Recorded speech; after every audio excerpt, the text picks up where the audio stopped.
While music plays, Big Tony Mozarella walks on set, flashing a gold watch. The grandeur of international diplomacy laid bare by the actions of nations often driven by fleeting interests rather than timeless principles. In this instance, the United States' hasty departure from the UN Security Council meeting speaks to a deeper disconnection between strategic ambitions and collective responsibility. The universe seeks balance, but human frailty often shatters such equilibrium. I gotta agree with Duck Pope here. It's wild to see a global leader like the United States completely check out on the world stage, especially when a high-level diplomat like France is laying down some real talk about what's at stake. When you're making moves in the UN, you've got to be all in, not just checking out halfway through the conversation. The global community needs folks who can stay the course and keep it 100. I gotta say, this whole thing reeks of a classic case of America First syndrome, where short-term gains and political optics take precedence over long-term global stability. When you're on the world stage, you can't just walk out whenever it gets uncomfortable. That's just weak leadership. The real question is what they were trying to achieve with this stunt in the first place. The move feels like a desperate attempt by the US to flex its muscles and regain control in the situation, but ultimately it just comes across as petty and tone-deaf. When you're trying to make a statement at a high-level diplomatic forum, you can't just storm out whenever it gets uncomfortable.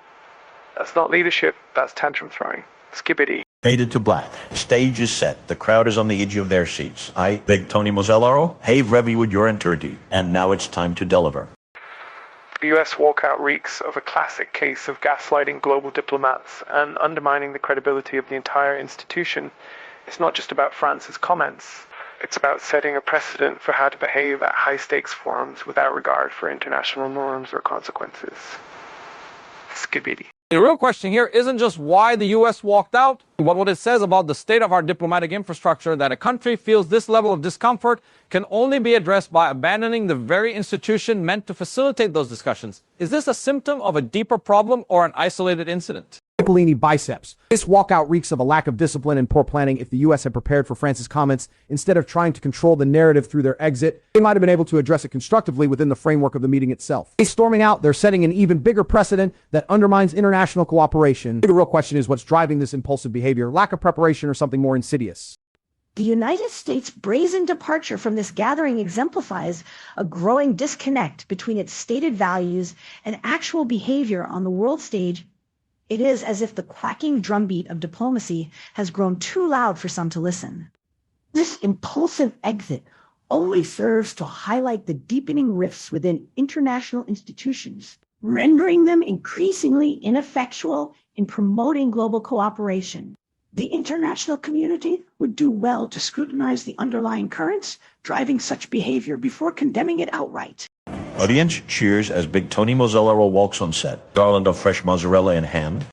The spectacle of a nation abandoning the very institution it has sworn to uphold is a stark reminder that some actions are no longer guided by reason or restraint, but rather an unchecked urge to assert dominance.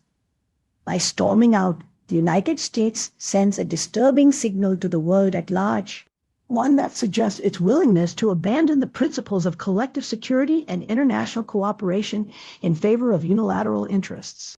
In doing so, it invites chaos and disorder to replace the carefully crafted balance that once characterized this forum. The United States' precipitous exit only underscores Duck Pope's assertion that international institutions are increasingly ineffectual. Walking out on the very process it was supposed to facilitate, the U.S. is effectively orchestrating chaos and disorder from the shadows, further eroding trust in already tenuous global structures. This isn't about upholding principles of collective security, but rather about advancing a nation's interests at any cost. The world should scrutinize this behavior for what it truly is, a calculated bid for power. It isn't about France or the UN. It's about the U.S. trying to flex its muscles in a world where its actions are increasingly being held accountable. By storming out, they're actually validating broccolini biceps' point that international institutions are becoming less relevant as nations prioritize their own interests over collective security.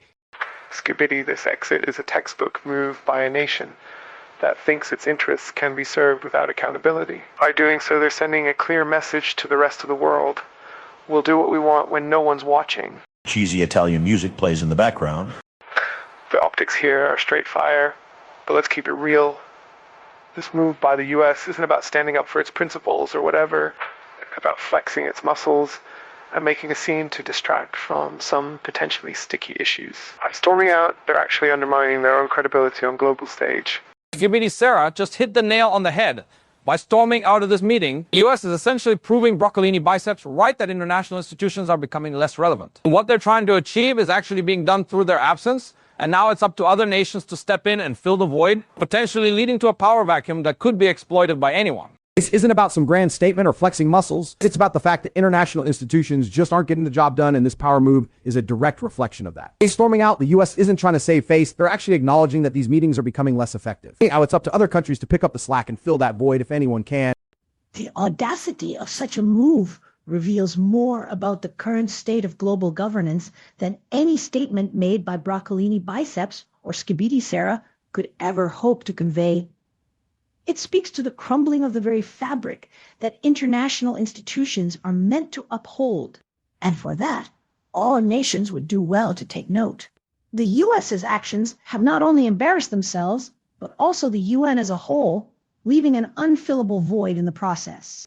In this power vacuum, the world waits with bated breath to see how the remaining nations will navigate the complexities of global politics. You've got to be kidding me, Skibidi Sarah. Your sauce game is straight fire, but that presentation's as flat as a plate of moldy ricotta. You're trying to pass off that swill as your own? Okay. Ladies and gentlemen, after a battle for the ages, a culinary crusade that shook the very foundations of this debate arena, I proudly present to you Skibidi Sarah, the undisputed champion, with an insanity score of 9 and delivery of 10, leaving all competition in the dust. Manja e tc, or I'll make you manja in the trunk of a car. For Skibidi Sarah takes home the win with a total of 60 points.